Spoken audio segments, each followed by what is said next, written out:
ছেলের বিয়ের আগে আমার নিজের দিদিই বলল, গোপা, চাকরি করা মেয়ের সাথে ছেলের বিয়ে একদম দিস না। চাকরি করা মেয়েগুলো একদম ভালো হয় না। তুই কি ভাবছিস ওই মেয়ে সংসার করবে? হুম, ওই সাজগোজ করে বেড়াবে, কোমর দুলিয়ে দুলিয়ে অফিস যাবে। বর থাকতেও অফিসে বসে অন্য ছেলের সাথে প্রেম করবে। ভাবলাম হতেও পারে। আমার দিদি তো, তাই মুখের ওপর কিছু বললাম না। কথাটা শুনে নিজের মধ্যেই রেখে দিলাম। ছেলের বিয়ে কিন্তু চাকরি করা মেয়ের সাথেই দিলাম। আমার বিশ্বাস হয় না চাকরি করা মেয়েরা খারাপ হয়। যদি হয় তাহলে নিজের চোখেই না হয় দেখব। ছেলের বিয়ে এসে আমার দিদি বলল, তুই চাকরি করা মেয়ের সাথেই ছেলের বিয়ে দিলি? দেখিস তোর অবস্থা কি হয়। আমি বলেছিলাম, দেখি না কি হয়। বিয়ের 2 মাস কেটেছে। আমার ছেলে আর বৌমা দুজনেই চাকরি করে। ওরা অফিসে বেরিয়ে গেলে আমি দুপুরটা ফ্রি, কোনো কাজ থাকে না, তাই গল্পের বই পড়ি। আমাদের প্রতিবেশিনী মালিনী দেবী দুপুরবেলায় একদিন বাড়িতে এলো। আমি গল্পের বই পড়ছি দেখে মালিনীদি বলল, গোপাদি, তুমি সিরিয়াল দেখো না? না গো, সিরিয়াল দেখি না। আমার বৌমা গল্পের বই দিয়েছে, তাই ওইগুলোই পড়ি। রোজ নতুন নতুন গল্প, নতুন নতুন স্বাদের ওই একঘেয়ে সিরিয়ালের কি আর দেখব। সিরিয়াল মানে তো একজন মানুষের 3টি করে বিয়ে। মালিনীদি হেসে বলল, আমি ঠিকই ধরেছি, তোমার ছেলের বউ ভীষণ চালাক মেয়ে। একেই বলে টাকা বাঁচানো। তুমি সিরিয়াল দেখা মানেই তো প্রতি মাসে টিভির পিছনে খরচ, ইলেকট্রিক বিল বাড়ানো, এসব বাজে খরচ হবে তো, তাই। ওই জন্যই 100 টাকার একটা বই কিনে দিলে মাসে কিছুটা হলেও তো টাকা বাঁচবে। মালিনীদি কথাগুলো জাস্ট শুনেছিলাম। তারপর মালিনীদি চলে যেতেই আমি ভাবলাম, সত্যিই কি তাই? বুঝে দেখলাম ঠিক তো বলে গেল না। ঠিক থাকার জন্য মাসে যে খরচটা হয় সেটা তো বন্ধ করে দেয়নি। একটা পড়া শেষ হলে বরং আর একটা বই কিনে এনে দেয় আমার বৌমা। বুঝলাম মনের শান্তি উড়িয়ে দেওয়ার জন্য এই কথাগুলোই যথেষ্ট। বিয়ের পর প্রথম বৌমার জন্মদিন আমার ছেলে বলল, রিয়ার জন্মদিন পালন করব। রিয়া মানে আমার বৌমা।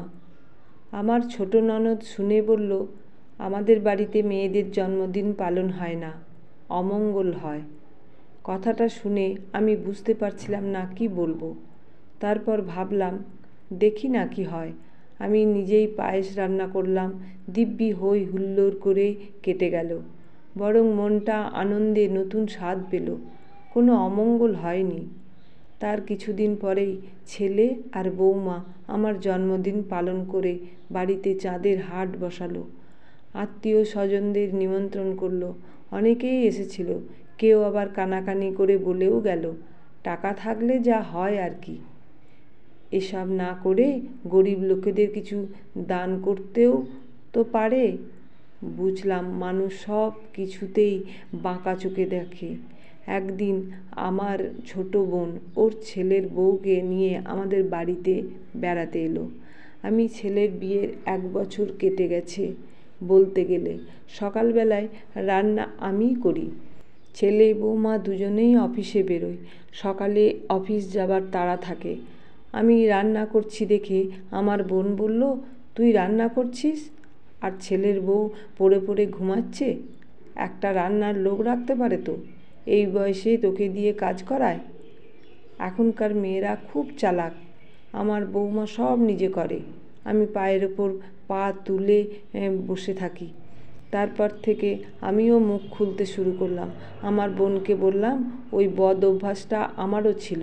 আমি ছেড়ে দিয়েছিলাম। নিজেকে ভালো রাখতে গেলে নিজেকে আগে দিতে হবে। আমি যদি না দিই তাহলে কিছুই পাবো না। দেখ কতদিন পায়ের ওপর পা তুলে বসে থাকতে পারিস। আমার বোন তখন আমার মুখের দিকে হাঁ করে তাকিয়েছিল। আমার থেকে এইরকম একটা উত্তর পেয়ে আর কিছু বলেনি। আমিও একসময় স্বার্থপরের মতো মেন্টালিটি নিয়ে চলতাম। বিয়ের পর যখন শ্বশুরবাড়িতে এলাম তখন বাড়িতে আমি, আমার বর, শাশুড়ি আর আমার একমাত্র দেওর। ননদের তখন বিয়ে হয়ে গেছে। আমার বিয়ের 1 বছর পর দেওরের বিয়ে হলো। বউ নিয়ে চলে গেল কর্মস্থলে। সেখানে জায়গা কিনে বাড়ি করেও ফেলল কিছুদিনের মধ্যে। শাশুড়ি থেকে গেল আমার কাছে। আমার ছেলে হওয়ার কিছুদিন পরেই শাশুড়ি অসুস্থ হয়ে পড়ল। সেভাবে আর কিছু করতে পারত না।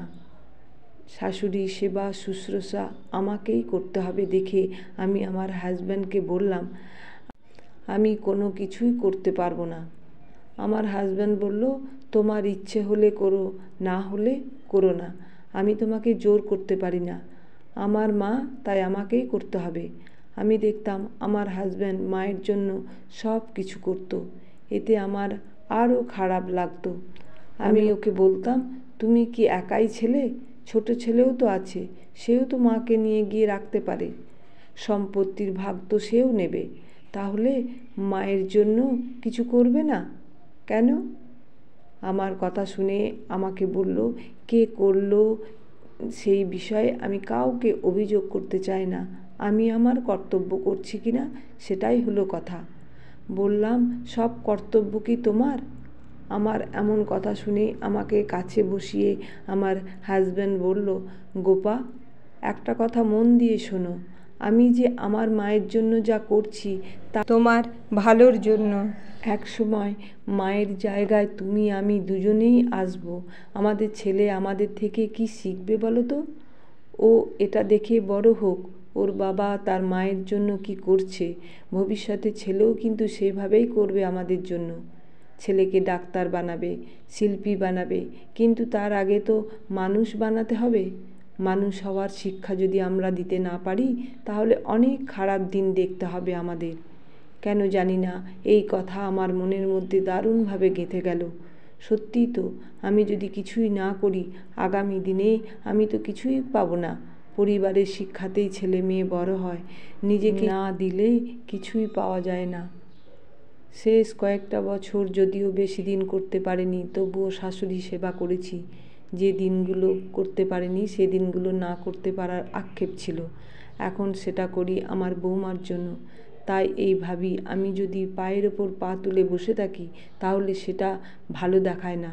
বৌমার থেকে আশা করার আগে আমাকে ভাবতে হবে আমি বৌমাকে কি দিয়েছি। বৌমা আমার থেকে অনেক ছোট, ওর থেকে অনেক আগে আমি পৃথিবীতে এসেছি। অভিজ্ঞতা অনেক বেশি আমার।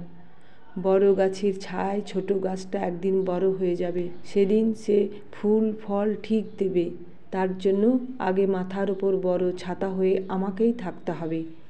ছেলের বিয়ে হয়েছে 3 বছর। ছেলে বৌমা নিয়ে বেশ ভালো আছি। বৌমাও চাকরি করছে, সুন্দর করে সব কিছু বজায় রেখেছে। একদম সুখের সংসার। আমার হাজব্যান্ডের ওই কথাটা যে কত বড় সত্যি সেটা এখন বুঝি। আমার ছেলে যেভাবে আমার প্রতি দায়িত্ব পালন করে, আমি তো তাই ভাবি এই পৃথিবী হলো বড় আয়না। যেমন দেখাবে তেমনি দেখতেও হবে। জীবনে ভালো করে চলতে গেলে, নিজেরা ভালো করে থাকতে গেলে বাইরের লোকের কথায় কান দিলে চলবে না। আমরা ভালো না থাকলে আমাদের কাছের লোকগুলোই ভালো থাকে না। পজিটিভ কোনো কথাবার্তা না দিয়ে সবেতেই নেগেটিভ কিছু খুঁজতে চেষ্টা করে বাইরের লোকের কথায় যদি কান দিতাম, তাহলে আজ যে এতটা ভালো আছি, এই ভালো থাকাটাও থাকতে পারতাম না। সংসার আমাদের, সংসার গড়ার দায়িত্বও আমাদের, কিন্তু সংসার ভাঙে বাইরের লোকের কথাতেই। এই সত্য আমি বুঝি। ভালোবাসতে হলে নিজের ছেলের সাথে বউকেও ভালোবাসতে হবে। বউকেও বাঁচতে হবে বেশি, কারণ তার হৃদয়ে ভালোবাসা না জমালে সে আদৌ বাসবে তো? ভালোবাসা এমনি এমনি পাওয়া যায় না।